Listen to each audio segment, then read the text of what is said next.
English सीखने के लिए सबसे पहले जो ज़रूरी है सीखना वो ये है कि आपको सीखना होगा कि एक सेंटेंस को बनाना कैसे है, उसे फ्रेम आउट कैसे करना है, सेंटेंस स्ट्रक्चर कैसे तैयार करना है। ठीक है, ये सब्जेक्ट क्या होता है, ये प्रेडिकेट क्या होता है, ये ऑब्जेक्ट क्या होता है, हेल्पिंग वर्ब क्या होती है, हमें सेंटेंस को कैसे बनाना है। ठीक है, तो आज इस वीडियो में आप सीखने वाले हैं how to make a sentence. तो चलिए जल्दी से रेडी हो जाइए सीखने के लिए how to make a sentence. और अगर आपने अभी नोटबुक नहीं ली है तो नोटबुक ले लीजिए, नोट करते हुए चलिएगा। ठीक है, ये बिगनर्स के लिए सबसे अच्छी वीडियो है। Alright, so how to make a sentence. तो सबसे पहले अगर हम बात करें कि एक सेंटेंस को बनाना कैसे है, तो हम बात करते हैं सब्जेक्ट की। सब्जेक्ट, ये वो वाला सब्जेक्ट नहीं, इंग्लिश हिंदी मैथ्स वो वाला सब्जेक्ट नहीं। सब्जेक्ट मतलब डूअर, डूअर मतलब काम करने वाला। जैसे कि हम बात किससे कर रहे हैं, तो पहले मैं लिख देती हूँ, आप नोट कर लीजिए। सब्जेक्ट, ठीक है, सब्जेक्ट। सब्जेक्ट क्या है यहाँ पे, सब्जेक्ट है डूअर, मतलब जो काम करने वाला है, पहले हमें उसको बोलना है किसी भी सेंटेंस को बोलने के लिए। जैसे कि मैम पढ़ा रही हैं, कौन पढ़ा रहा है, मैम पढ़ा रही है, तो सब्जेक्ट क्या है, मैम। आप सीख रहे हो, कौन सीख रहा है, आप सीख रहे हो, तो यू, आप है यू, तो यू हो गया सब्जेक्ट। ठीक है, उसके बाद वो इंग्लिश सीख रही है या सीख रहा है, तो सब्जेक्ट किसकी बात कर रहे हैं। अगर वो लड़की है तो शी बोल दिया, और अगर वो लड़का है तो ही बोल दिया। ठीक है, तो ये हो जाते हैं सब्जेक्ट। ठीक है, सब्जेक्ट क्या होता है, जिसकी हम बात करते हैं, जो काम करने वाला है। काम कौन कर रहा है, किसी भी तरह का सेंटेंस बनाने जा रहे हो तो सबसे पहले फाइंड आउट करिए कि हम किसकी बात कर रहे हैं, बस उसको बोल दीजिए, फिर सेंटेंस को आगे बढ़ाइए। सब्जेक्ट के बाद अगर हम यूज करते हैं तो वो होता है अक्सर हमारी हेल्पिंग वर्ब। हेल्पिंग वर्ब ज्यादातर हमारे सारे सेंटेंसेस में यूज होती है, कुछ सेंटेंसेस में नहीं होती है। तो किसी भी सेंटेंस को बनाने के लिए सबसे पहले हमने सब्जेक्ट का यूज कर दिया। ठीक है, सब्जेक्ट के बाद हम यूज करेंगे हेल्पिंग वर्ब।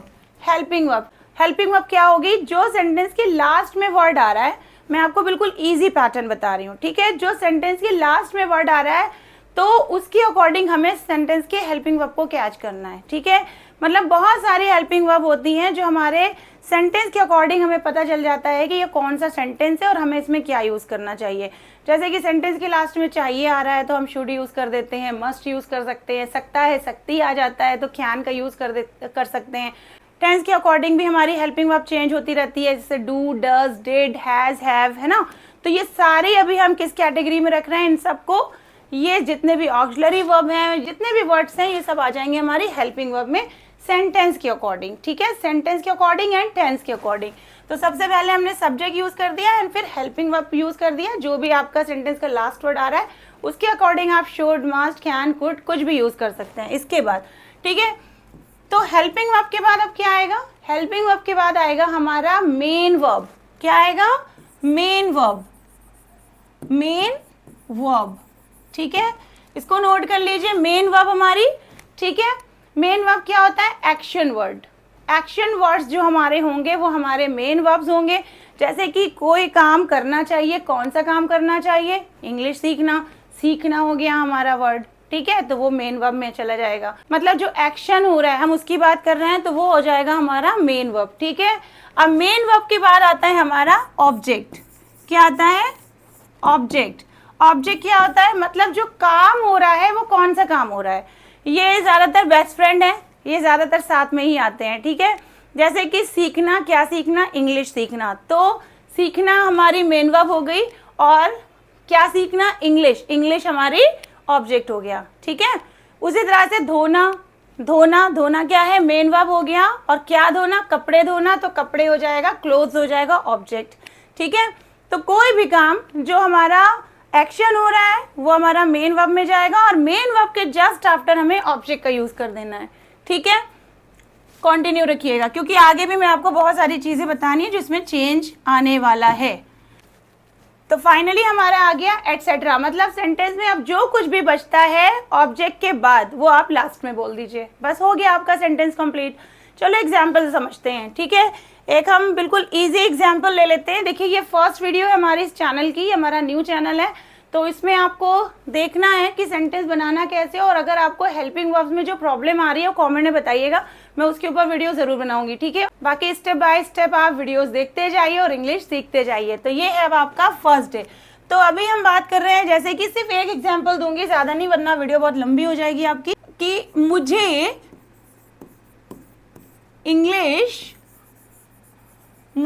इंग्लिश क्या करनी चाहिए, सीखनी चाहिए। ठीक है, मुझे इंग्लिश सीखनी चाहिए। ये है हमारा सेंटेंस किसके लिए, एग्जाम्पल के लिए। तो मैंने क्या कहा था, सबसे पहले आपको क्या यूज करना है, सब्जेक्ट। ठीक है, तो हमारा सब्जेक्ट क्या है बताइए, हम किसकी बात कर रहे हैं, मुझे तो मुझे हो गया आई।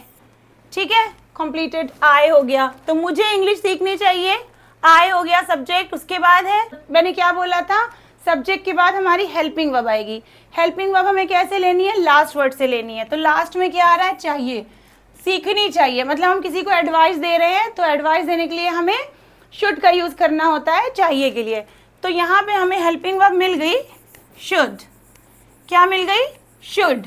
ठीक है, तो आई शुड कंप्लीट हो गया, तो हमारा सब्जेक्ट भी कंप्लीट हो गया और हेल्पिंग वर्ब भी कंप्लीट हो गया। ठीक है, उसके बाद मैंने क्या बोला था, हेल्पिंग वर्ब के बाद हमारी आती है मेन वर्ब। मेन वर्ब हमारी वर्ब की जैसे फर्स्ट सेकंड थर्ड फॉर्म होती है, वो हेल्पिंग वर्ब के अकॉर्डिंग चेंज होती रहती है। ठीक है, तो शुड के साथ हमें वर्ब की फर्स्ट फॉर्म का यूज करना है, वो आप हर वीडियो में अलग अलग सीखोगे। हर हेल्पिंग वर्ब के साथ अलग अलग फॉर्म होती हैं, हर टेंसेज में अलग अलग फॉर्म होती है, वो आपको सीखना पड़ेगा। ठीक है, इस वीडियो में सिर्फ आप सीख रहे हो कि सेंटेंस बनाना कैसे है। तो शुड के साथ हमेशा वर्ब की फर्स्ट फॉर्म आती है, तो क्या होगा, चाहिए।